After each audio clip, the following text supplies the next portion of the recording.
మీ పేరు? నా పేరు నాగం కుమార్ అంటారండి. ఏం చేస్తుంటారు మీరు? నేను కూలి పని చేసుకుంటాము. మా ఆయన ముఠా పని చేస్తాడు. ఏ ఏరియా అమ్మా మీది? మాది మామూలుగా మహానాడు ఏరియా మాది. అయితే మేము ఇక్కడ ఉంటున్నాము. మహానాడులో తెలుగుదేశం పార్టీ ఉన్నప్పుడు గత 5 సంవత్సరాల వెనక ఒక 50 గజాలు కానీ 100 గజాలు కానీ ఏదైనా సరే అక్కడ ఆ ఏరియా మొత్తం కూడా ఇబ్బంది లేకుండా తెలుగుదేశం పార్టీ ఉన్నప్పుడు చక్కగా ఇల్లు కట్టుకున్నారు. ఎన్టీ రామారావు ఉన్నప్పుడు మహానాడు ఇచ్చాడు. అంతకుముందు అది ఎవరి కింద ఉందో ఏంటో నాకు తెలియదు.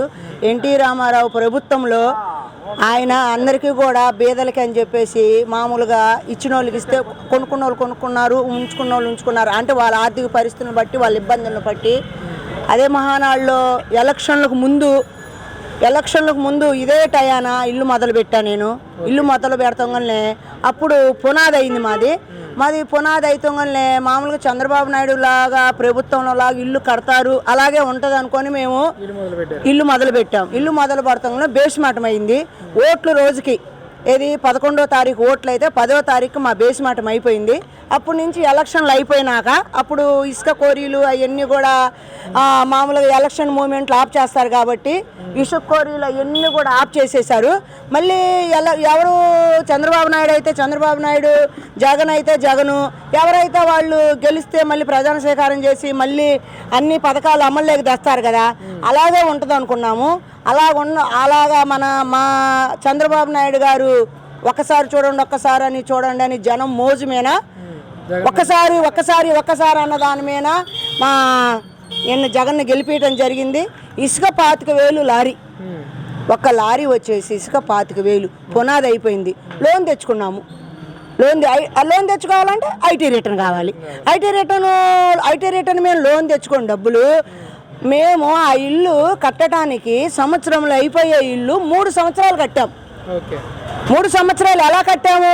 లోన్ తెచ్చుకొని డబ్బులు రెడీగానే ఉన్నాయి. లోను పర్పస్ మేము డబ్బులు తెచ్చుకుంటాం కదా ఇల్లు కట్టుకోవడానికి, డబ్బులు రెడీగా ఉన్నాయి. కానీ అక్కడ ఏ పని వాళ్ళు మొదలుపెట్టిన టాపీ వాళ్ళు గేదె చచ్చిపోతే బోరగలు వస్తాయి, కావు ఎందుకంటే గేదెను తినటానికి.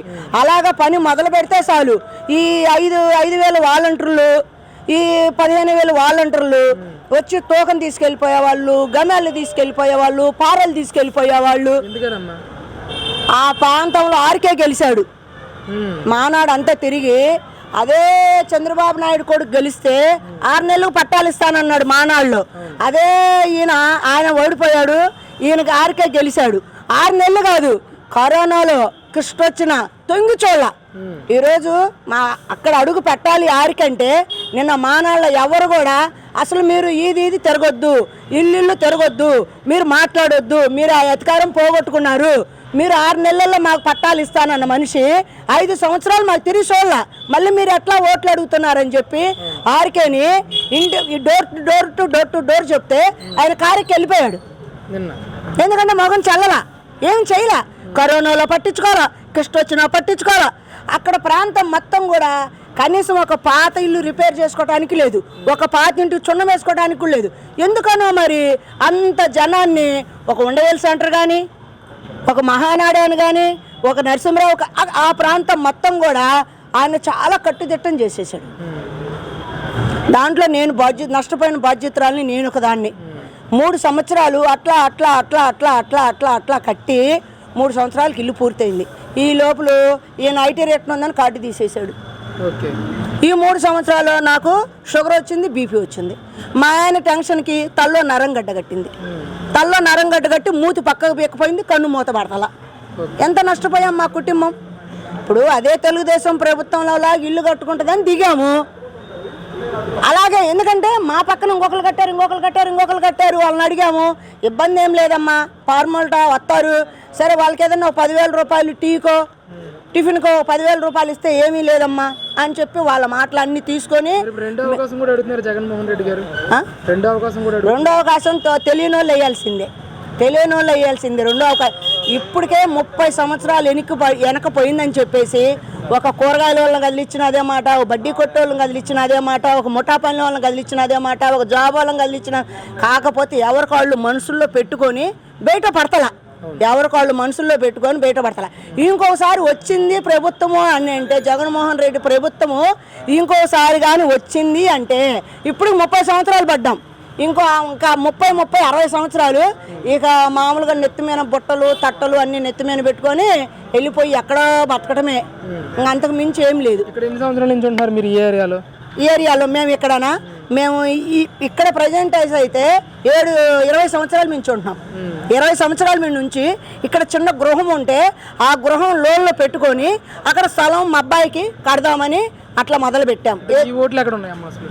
ఎక్కడ ఈ ఓట్లు ఎక్కడ ఉన్నాయి? ఇక్కడ అక్కడ మా ఓట్లు ఇక్కడే ఉన్నాయి, మా ఓట్లు ఇక్కడ ఉన్నాయి. కానీ మేము మానాడులో పడ్డ రిస్క్ చెప్తున్నా, నా బాధ చెప్తున్నా. నేను పడ్డ బాధ, నేను 3 సంవత్సరాలలో పడి పడి పడి పడి పడి పడి లాస్ట్కి షుగర్ వచ్చింది, బీపీ వచ్చింది.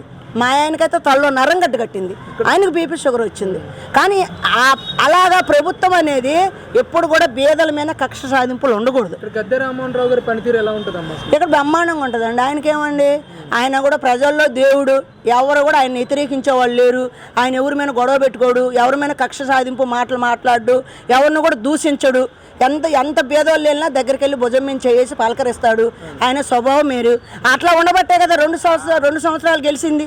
ఇప్పుడు పోయిన సంవత్సరం అంతా సునామీ వచ్చి పోయినా ఆయన 16,000 మేట్లు 15,000 మేట్లతో ఓట్లతో గెలిచాడంటే మనిషి ఎంత స్పందనగా ఉంటే గెలుస్తాడు, ఎంత అనుకూలంగా ప్రజల్లో ఉంటే గెలుస్తాడు. ఇప్పుడు ఎక్కడెక్కడే అంతా తెలిసిందే.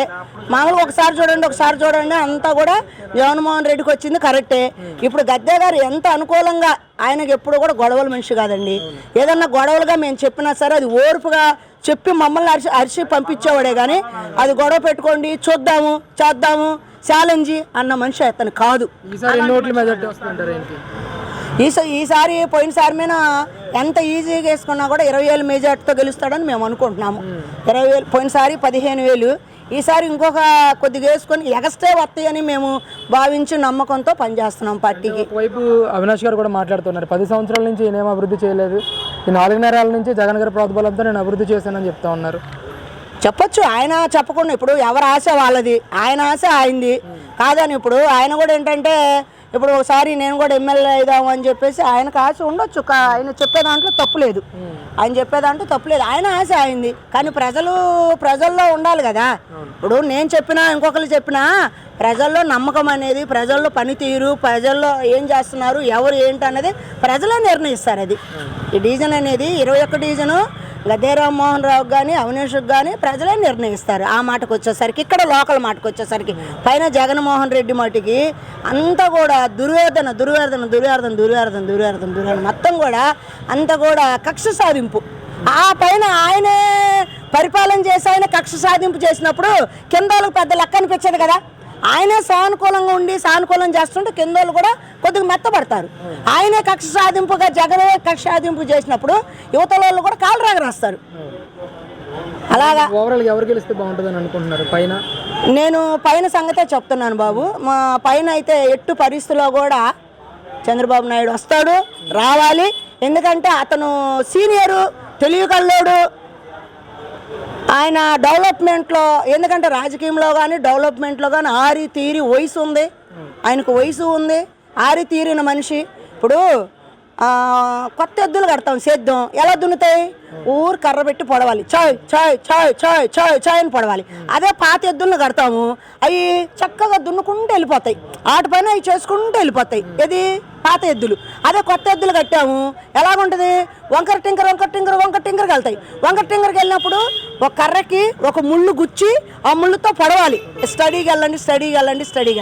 చంద్రబాబు నాయుడికి జగన్కి అంత తేడా ఉంది. లోకేష్ బాబు మంగళగిరి 1,00,000 ఓట్ల మెజార్టీతో వస్తున్నాడు. 1,00,000 ఓట్ల మెజార్టీతో గెలుపు అయిపోయినట్టే లెక్క.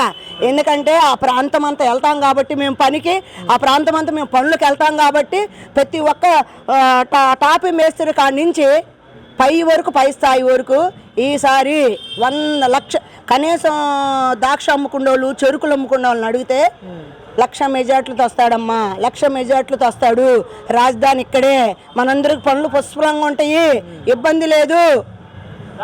అని చెప్పి ప్రతి ఒక్కళ్ళు కూడా ఆనందంతో, కాకపోతే ఎవరి కళ్ళు బయట పడతలేదు, ఆనందంతో ఉన్నాము. తెలుగుదేశం జెండా రెపరెపలాడుద్ది, తెలుగుదేశమే వచ్చిద్ది. Thank you.